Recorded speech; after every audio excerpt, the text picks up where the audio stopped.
Salam sejahtera buat kita semua. Perkenalkan, saya Valentin Gabriela, mahasiswa manajemen dari Universitas Cyber Asia, yaitu kelas 204, akan mempresentasikan proposal rencana peluang bisnis, yaitu Ekomil sebagai solusi makanan berkelanjutan, sebagai bentuk memenuhi tugas mata kuliah pengantar bisnis saya. Nah, sebelum masuk pada presentasi, saya akan menjelaskan terlebih dahulu table of contents atau poin-poin penting yang akan saya sampaikan. Yang pertama itu akan dimulai dari pendahuluan, kemudian kedua analisis lingkungan bisnis, ketiga konsep bisnis Ekomil, keempat ada analisis pasar dan target konsumen, kelima strategi bisnis dan keunggulan kompetitif, keenam struktur organisasi dan kepemilikan, kemudian akan dilanjut, yang ketujuh adalah rencana operasional, yang kedelapan proyeksi keuangan, kesembilan aspek etika dan tanggung jawab sosial, kesepuluh rencana ekspansi, kesebelas kesimpulan, dan yang kedua belas adalah penutup. Nah, dimulai dari pendahuluan, yaitu latar belakang, kenapa saya mau membuat proposal bisnis Ekomil ini. Yang pertama, masalah keberlanjutan pangan global. Secara globalisasi, isu utama itu salah satunya adalah terkait pangan. Kemudian, permasalahan limbah makanan di Indonesia semakin mengkerucut di Indonesia, bisa dilihat datanya di tahun 2024, dari komposisi sampah 33,97 juta ton, 39,31% itu adalah limbah makanan, dan itu adalah porsi yang sangat besar dari keseluruhan komposisi sampah. Kemudian saya melihat juga adanya kebutuhan mahasiswa dan pekerja muda terkait makanan sehat tetapi tetap praktis. Kemudian banyaknya konsumen yang kesadarannya meningkat terhadap produk berkelanjutan. Kemudian adanya potensi pasar makanan sehat yang masih berkembang. Kemudian visi saya menjadi pelopor dalam bisnis makanan berkelanjutan di Indonesia dengan pendekatan inovatif. Sedangkan untuk misinya, yang pertama itu mengurangi limbah makanan melalui model bisnis berkelanjutan, menyediakan makanan sehat dan berkualitas dengan harga terjangkau, mengedukasi masyarakat tentang konsumsi makanan yang bertanggung jawab, serta mendukung petani lokal melalui kerjasama yang menguntungkan.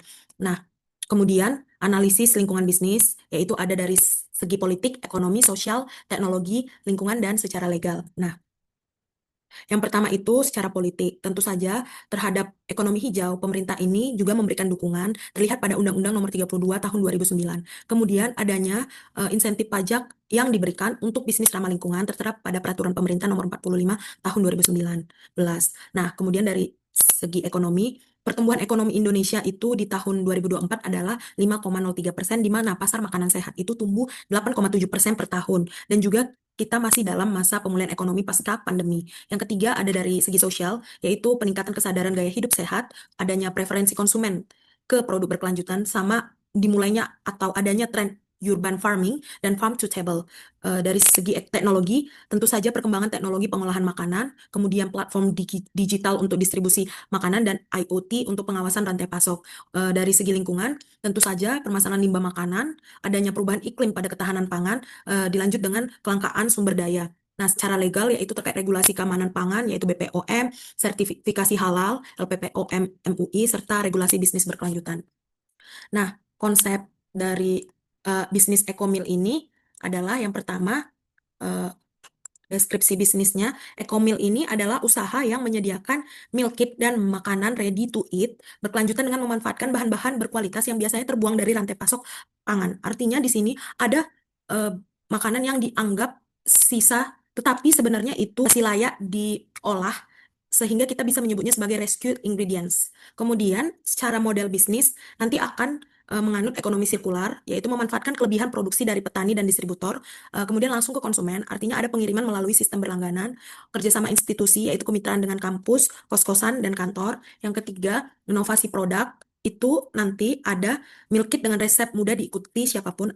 Artinya, walaupun mereka memesan meal kit, tetapi kita tetap memberikan ingredients apa dan cara pengolahan, sehingga kalaupun endingnya mereka tidak berlangganan, mereka bisa tetap mengetahui informasi terkait pengolahan produk dan cara membuatnya, sehingga pengetahuan itu tidak berhenti pada produsen melainkan ke konsumen. Kemudian makanan ready to eat dengan kemasan ramah lingkungan, artinya yang biodegradable, yaitu yang terurai mudah di tanah. Kemudian aplikasi pelacakan dampak lingkungan dari pembelian konsumen. Nantinya diharapkan ada dibangun aplikasi untuk Ekomil ini yang juga bisa melihat dampak lingkungan dari pembelian konsumen itu apa, pengolahan limbah berapa persen, atau nanti ke depannya pemanfaatan limbah seperti apa setelah pengolahan sisa makanan atau wadah yang dipakai seperti itu. analisis pasar, dan target konsumen. Di sini ukuran pasarnya itu kita melihat secara pasar meal kit Indonesia itu 2023 itu ada 2,3 triliun dan pertumbuhan tahunannya itu 15,8%, diikuti dengan pengguna aktif 2,5 juta.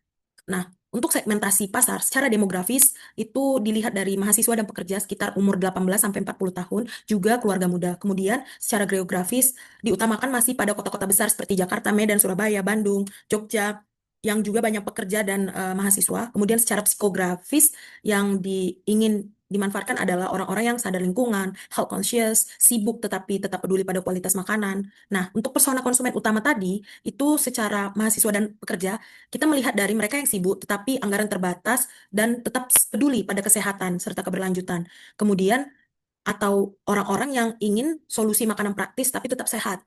Nah, kemudian untuk keluarga eco-conscious ini ya keluarga sebenarnya mau punya anak ataupun tidak punya anak, tetapi mereka tetap peduli pada bahan makanan yang berkualitas. Yang ketiga, health enthusiast, yaitu orang-orang yang fokus pada nutrisi dan kesehatan dan rela bayar lebih untuk kualitas.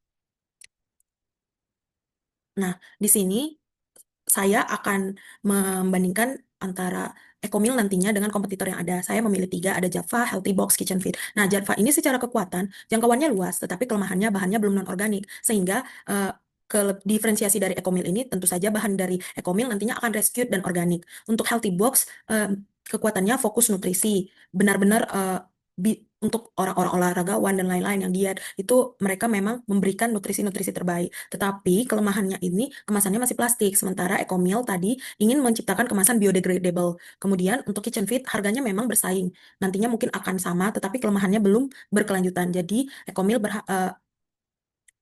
mengutamakan nantinya adanya juga transparansi rantai pasok. Nah, di sini strategi bisnis uh, untuk mengungguli kompetitif itu yang pertama ada dari strategi diferensiasi, di mana tadinya kita memanfaatkan penggunaan rescued ingredients atau organik untuk mengurangi food waste. Kemudian ada kemasan biodegradable yang juga tidak merusak lingkungan. Kemudian transparansi rantai pasok melalui teknologi blockchain, serta kita juga menawarkan mungkin adanya program keanggotaan dengan insentif berkelanjutan, seperti satu pohon yang ditanam atas nama pelanggan setiap kali 15 kali pemesanan. Jadi di sini tadi kita merancang adanya juga bantuan teknologi, aplikasi mandiri dari Ecomil yang bisa track pemesanan atau pengiriman makanan, kemudian nanti mencatat sudah berapa kali pemesanan, dan nantinya dengan strategi Blue Ocean, aplikasi ini juga bermanfaat untuk yang pertama itu ada nanti program Pay It Forward, yaitu membantu komunitas kurang mampu, di mana mereka bisa memberikan bantuan makanan yang akan kita salurkan ke orang lain untuk membantu yang kurang mampu, atau juga kita menciptakan program keanggotaan yang membuat mereka bisa mengumpulkan poin yang ditukarkan nanti jadi diskon atau produk gratis. Nah, strategi Blue Ocean itu juga nanti ada selain menggunakan aplikasi, kita juga mengedepankan transparansi dampak lingkungan. Artinya nanti di kemasan kita akan menciptakan bahwa ada notis bahwa dengan memanfaatkan ini Anda mengurangi karbon atau bermanfaat dengan lingkungan sebagaimana seperti itu. Akan ada notis-notis atau informasi-informasi penting yang kita berikan selain ingredients dan pengolahan. Kita harapkan seperti itu. Kemudian ada dengan di aplikasi, karena sebagai pelanggan yang tetap atau pelanggan yang sudah biasa bisa melakukan personalisasi menu berdasarkan preferensi dan kebutuhan nutrisi. Artinya ketika sedang diet atau sedang bulking atau sedang sakit, kita bisa membuat preferensi menu kita sendiri atau makanan yang ingin dipesan hari Senin, Selasa, Rabu, Kamis seperti itu. Tentunya sesuai menu.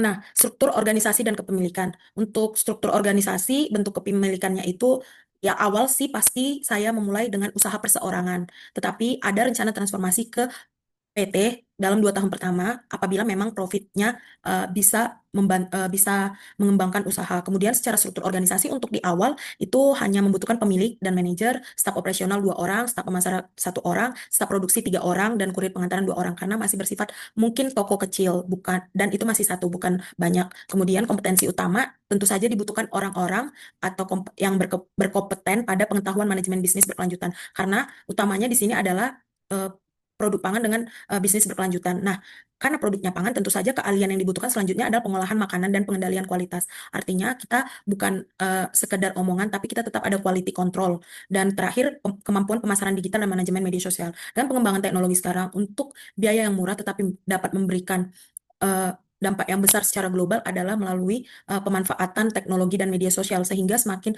mudah dikenal banyak orang, sehingga dibutuhkan orang-orang yang kompeten dalam bidang tersebut.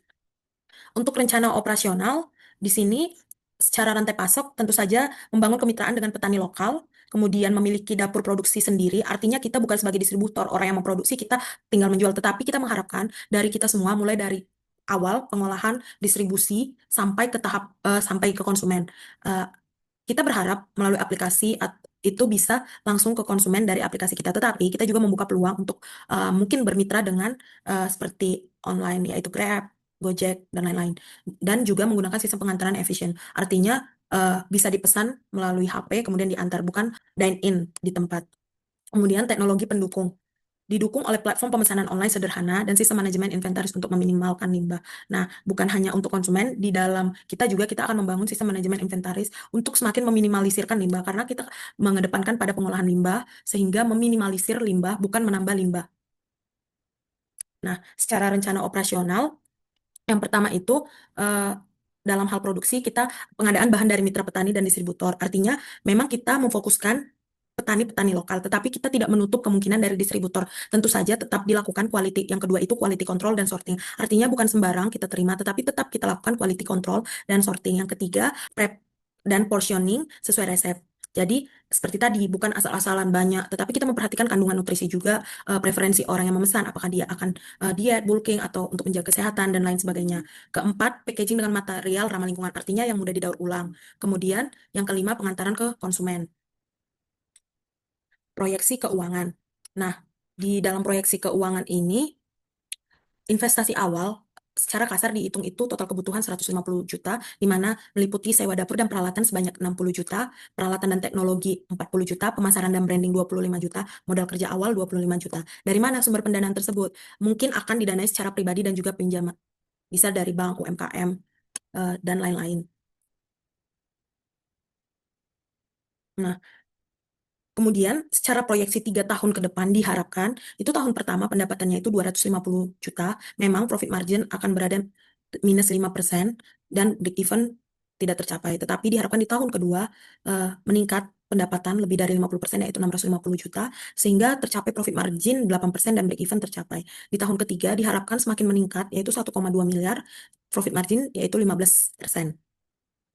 Nah, aspek etika dan tanggung jawab sosial artinya kita membangun bisnis tetapi memperhatikan etika dan tanggung jawab sosial kita. Yang pertama itu praktik etika bisnis tetap transparansi harga dan asal bahan.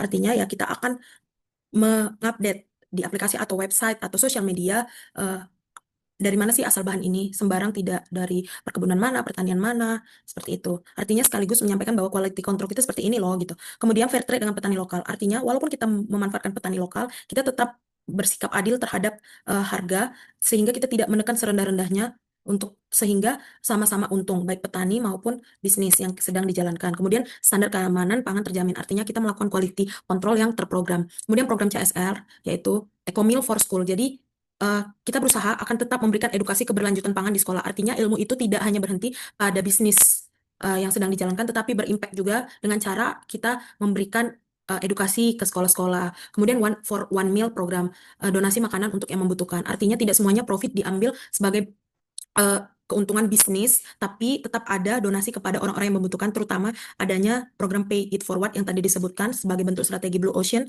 Nah, di situ kita juga bisa membantu orang-orang yang ingin mendonasikan. Kemudian Zero Waste Initiative, di mana komitmen menuju operasional tanpa limbah dalam 3 tahun. Artinya kita kan mengelola limbah. Jangan sampai kita mengelola limbah menciptakan limbah yang lain. Tapi kalau bisa meminimalisir sampai tidak adanya limbah. Nah, secara sertifikasi dan standar, kita akan memenuhi ISO 14001, halal MUI, dan BPOM. Untuk rencana ekspansi sendiri, secara timeline diharapkan tahun pertama dan kedua fokusnya itu memang masih di area kampus dan perkantoran di kota. Kemudian tahun ketiga ekspansi bisa ke 3 sampai 5 kampus besar lainnya. Artinya sudah bisa semakin jauh jarak yang diambil untuk pemesanan online, atau memang memindahkan cabang ke daerah yang kampus atau kantornya itu banyak. Kemudian di tahun kelima pengembangan ke kota-kota besar lainnya, artinya membuka cabang. Kemudian secara strategi tentu saja kalau nantinya kita akan melokalisasi menu sesuai preferensi kuliner lokal. Jika kita buka di Medan, tidak mungkin kita membuat segi rasa yang manis seperti, karena orang-orang Sumatera biasanya lebih suka yang pedas atau yang tidak banyak gula, seperti itu. Tergantung dengan bagaimana sih orang lokal daerah tersebut biasanya suka dengan makanan yang ada di sekitar mereka. Kemudian membangun partnership dengan produsen lokal di tiap daerah. Artinya ya kita tetap membangun partnership untuk menciptakan uh, mitra dan peluang. Bukan hanya pada kita tapi orang lain. Kemudian adaptasi terhadap regulasi konsumen yang berbeda. Nah, regulasi ini tergantung dengan kepada siapa kita pasarkan dan di mana kita pasarkan. Kemudian tantangannya tentu saja perbedaan regulasi dan juga adanya tantangan logistik serta adaptasi model bisnis untuk pasar yang berbeda. Tentu pasar berbeda, target berbeda, tempat berbeda akan menciptakan beberapa perbedaan baik secara regulasi, bisnis, dan logistik. Kesimpulannya adalah eh, poin pentingnya, Ecomil nantinya akan menawarkan solusi inovatif untuk masalah food waste. Model bisnis berkelanjutan dengan potensi profitabilitas tinggi dan dampak sosial dan lingkungan yang terukur dan signifikan. Nah, call to action-nya adalah mari bergabunglah dalam revolusi pangan berkelanjutan. Mari bersama menciptakan sistem pangan yang lebih baik demi investasi untuk masa depan yang tentu saja berkelanjutan. Nah, sekian presentasi proposal bisnis yang saya sampaikan, yaitu Ecomil sebagai solusi pangan berkelanjutan. Semoga presentasi saya ini bisa bermanfaat dan menjadi informasi kepada khalayak umum. Sekian dan terima kasih. Apabila ada kesalahan kata atau ucapan, saya mohon maaf. Terima kasih.